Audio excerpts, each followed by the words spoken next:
മാർപ്പാപ്പയുടെ ആരോഗ്യസ്ഥിതി ഗുരുതരാവസ്ഥയിൽ തുടരുന്നതിനാൽ ശനിയാഴ്ച ഫ്രാൻസിസ് മാർപ്പാപ്പയുടെ അധ്യക്ഷതയിൽ നടത്തേണ്ടിയിരുന്ന ജൂബിലി സദസ്സ് റദ്ദാക്കി.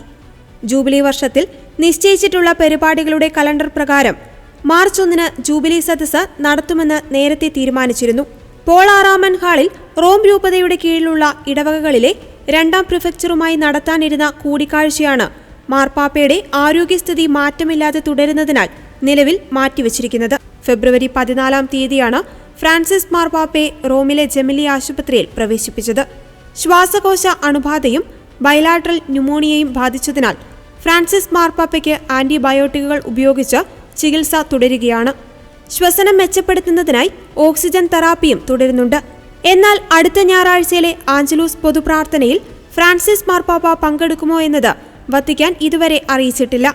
ഈ ഞായറാഴ്ചയും ചടങ്ങ് റദ്ദാക്കപ്പെട്ടാൽ തുടർച്ചയായ 3ാമത്തെ ആഴ്ചയാകും ഫ്രാൻസിസ് പാപ്പ ആഞ്ചലൂസ് പ്രാർത്ഥനയ്ക്ക് അധ്യക്ഷത വഹിക്കാതാവുക. 2023-ൽ വൻകുടലിലെ ശസ്ത്രക്രിയയ്ക്ക് ശേഷമാണ് വിശ്വാസികളുമായുള്ള ഈ പൊതുകൂടിക്കാഴ്ച റദ്ദാക്കുവാൻ അദ്ദേഹം ആദ്യമായി നിർബന്ധിതനായത്.